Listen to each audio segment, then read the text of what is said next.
Buddy, thought we had a good first day. Everybody in the country has a good first day. I promise you that. So, the guys were pretty fired up about being out there. We got good energy. Got done what we wanted to get accomplished. It's non-padded, non-contact, but thought it went well. A couple of deals here. I know you guys are going to ask, but there's 3 guys that are not here. Actually, 5 guys that are not here. 3 guys are on the physically unable to perform list. They're here, but they can't participate. Jackie Marcellus had knee surgery, so he's out until January. Amani Brown is still recovering from knee surgery. He'll more than likely be practicing first day of school. Russell Houghton James is not able to go right now. He'll probably be back first day of school. We're still waiting on Dante Angus and Jacob McCrary for eligibility situations. Injuries, KJ Dillon's out for probably about a week or so. Got a twisted ankle. Happened actually on his break. Don't know what he was doing, but when he was gone for 5 days, he hurt his ankle. But he'll be good to go in about a week. Brandon Golston's recovering from that shoulder surgery. He looks good out there. He's just got to be non-contact for a while. And Jared Barber is still in red, and probably don't anticipate him being able to go for probably about another month. So other than that, everybody's looks good. Thought we've had a great summer. Mike, Coach Joseph, and the strength staff has done a great job getting these guys physically ready to play. I sense that our bodies look different than they haven't quite since I've been here. So got a lot of numbers. They got a lot of numbers, and we got a lot of healthy bodies. So that makes it fun, makes it exciting about continuing as we move forward in camp. So with that, I'll take some specific questions.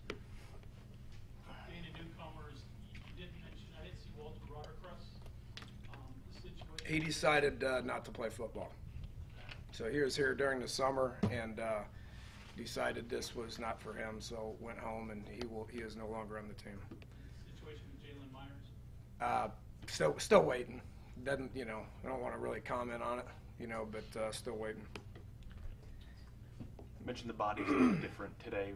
Because of all the injuries last year, was there a different emphasis this offseason? Are you guys doing anything differently to maybe beef yourselves up for the season? No, I think Mike's plan of attack this year is very similar to last year. I think our attitude, I think our mentality, I think it means a lot to us. The commitment level from our guys, I thought, was as high as it's been since I've been here for sure. You said last week that Trayvon Henry was in the mix as far as starting at free safety. I assume that's still the case. It's only been a week, but you really haven't seen him all that much. So what is that based on? Well, we worked with them for all summer. We weren't able to work with a specific ball, but we were able to, sit in here and meet with them. We were able to go outside, be a part of the conditioning stuff, which is could be just conditioning, or it could be change of direction stuff. We were able to do some specific technique stuff with them. So it seems like it's easier to go out there day one because of the stuff that we've been able to do with them all summer. And we're not the only. That's everybody in the country, obviously, but especially these young guys, it's not just brand new to them. You take a guy like William Crest as well. We've been able to coach him in our offense for the last 2 months. So the things that we're saying to him today, he's already heard it for 2 months. So it definitely gets them ahead, and it gives us an evaluation on these guys that hasn't existed in the past. What did you like about Trayvon based on? Well, he's big and fast and changes direction good and has a good mentality and picks things up pretty quick. So is ahead of the curve for a true freshman, that's for sure. Two other depth chart things. Riddick you have as number 1, and he's never. Today was his first practice, I guess, with it. And also, you didn't have Underwood on the depth chart. Was one of them. I don't know what depth chart you're looking at. We lined up Riddick as a third-team defensive end today. He was a third-team defensive end. Stone Underwood is our next lineman in the game. He's the next guy in. He plays center and he plays guard.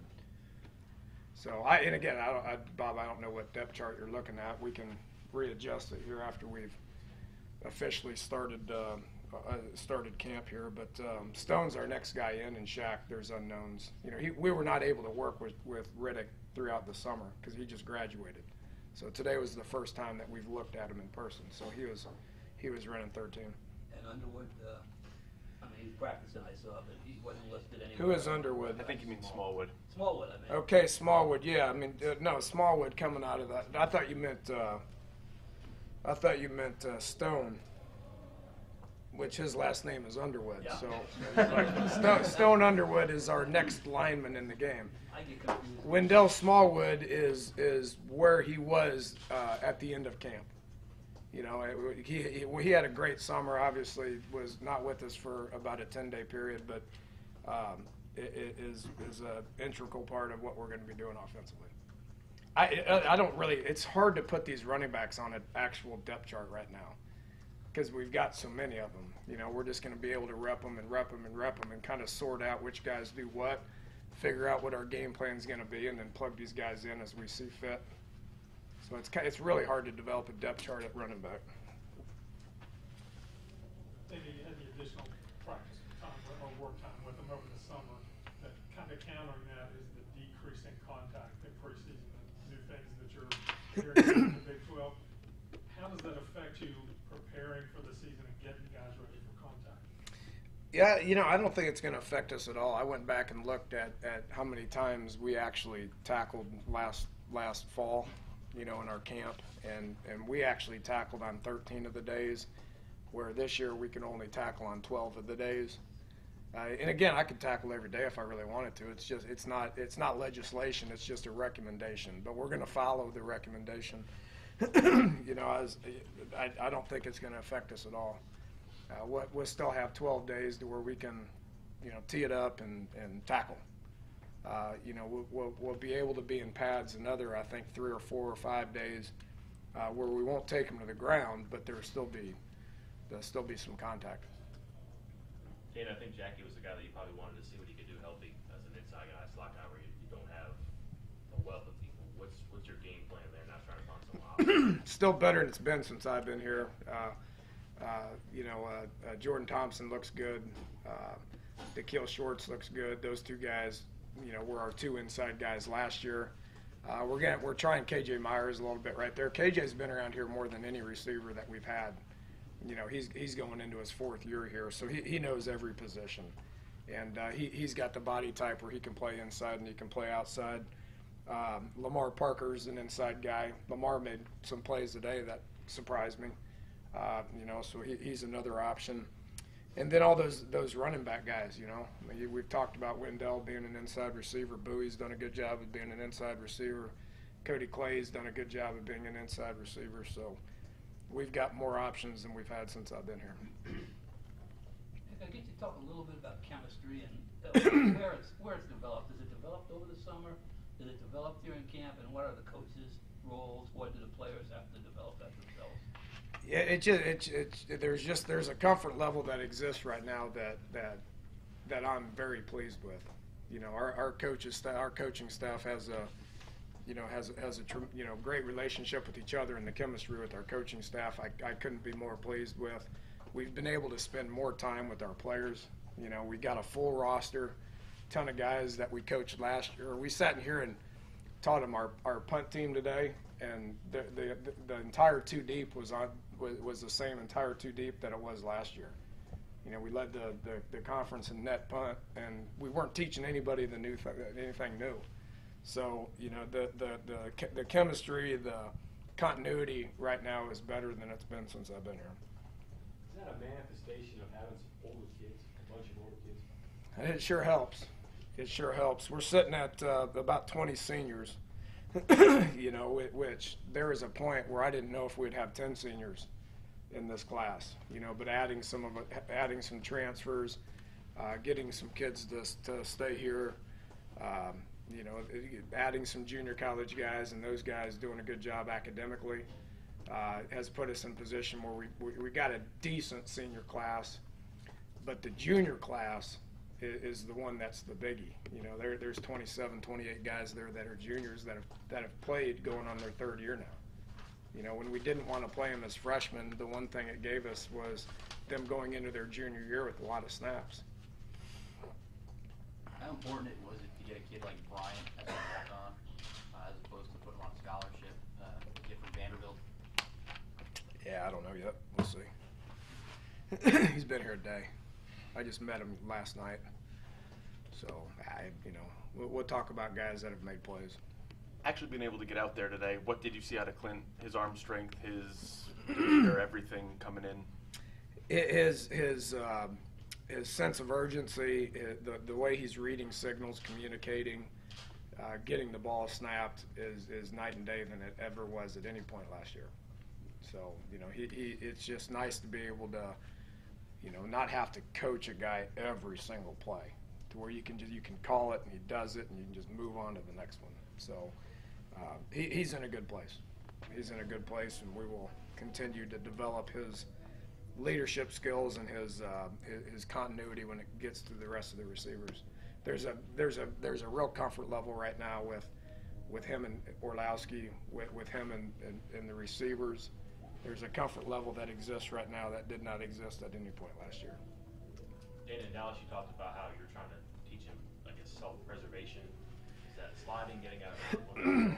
Yeah, and we'll study that on film today. Even being non-contact, he's still going to have to understand, I didn't trigger the ball here and I would have got hit.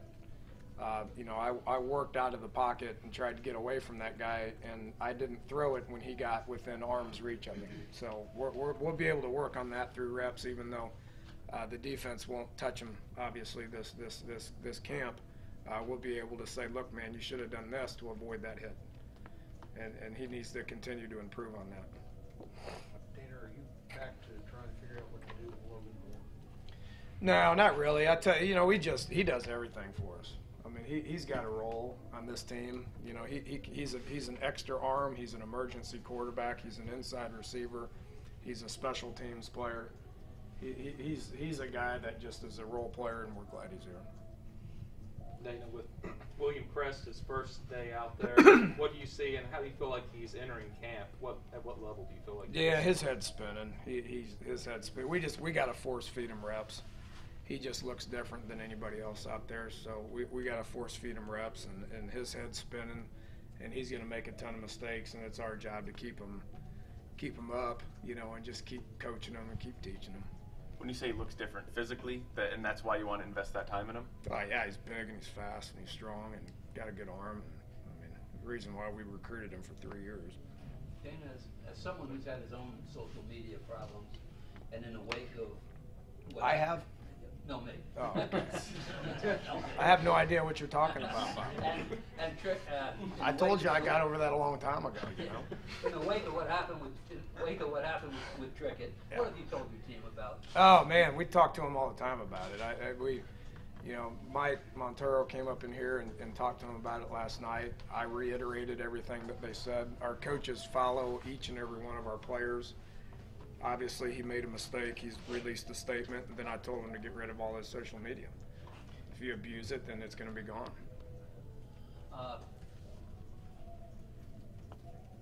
Yeah, I guess in this day and age, you can't tell everybody to do that, Don.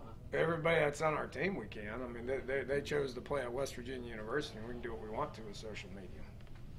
So, and our guys are pretty good about it. I'm sure you guys follow a lot of these guys, and you know, we try to keep our eye on it. If we miss something, then you know, then that stinks. But we try to keep on top of it. And if guys are not representing West Virginia University, West Virginia football, West Virginia athletics the way that they're supposed to, then there will be repercussions with it. On the two deep that we got, Christian was number 2 at Spurs. Is that accurate? Who's that? Cullen Christian? Yeah, So 2 or 3. He's a guy we haven't seen much of. But will he move up with KJ after a week? Yeah, he probably moved up to 2. I think we repped Dayron Wilson 1 right there because he had a spring, so he was ahead. Dayron's done a good job for us. He was a walk-on junior college guy from Lackawanna who may have been their best defensive player a year ago, just undersized. he had a good spring. He's repping there, and then Colin's repping there as well. We don't really know what we got with Colin right now. Would you guys run read option with Clint as your starter this year? Sure. The health, I mean, there's no concerns with that? You think that he's... Nah. Just got to be smart about when you do it. What goes, I mean, can you talk a little bit more about that, your decision? I mean, is it something you guys are going to emphasize? Is that just a new trick in the bag? We've done it in the past. You know, we've always been careful about how many times we do it. Our quarterback depth now is as odd as it is, as odd as it sounds. Our quarterback depth is much better than it's been in the past. You know, there's been 2 quarterbacks repping in camp several times since I've been here. You know, now we at least got 6 bodies out there right now that we could, you know, I don't think we'd want to put 5 or 6 in there, but we got guys that we can play now. So, you know, got to get guys ready. Danny, you talked before about how you've been close in some games, had leads, gone to overtime, you've been generally competitive, and if not for a handful of plays, maybe things are very different. Do your guys see that as frustration in the past, or maybe as a motivation to, you know, maybe you're due in some regard to have better options, better luck? Well, yeah, I mean, our team feels like we're better at every position, and there you could make an argument that we are. You know, lost 2 guys at the NFL that were 2 great players, but you know, we may have to replace those guys with a combination of a couple guys, but we feel like we're better at every single position. You know, and definitely using it as motivation. You know, disappointing, you know, that we didn't win some of those close games, and not very happy about it. So have worked diligently to get ourselves in position to where we can get out there and show improvement. Previous years when you didn't have the summer work, do you see fewer bad habits now you've got to correct because you were with them over the summer?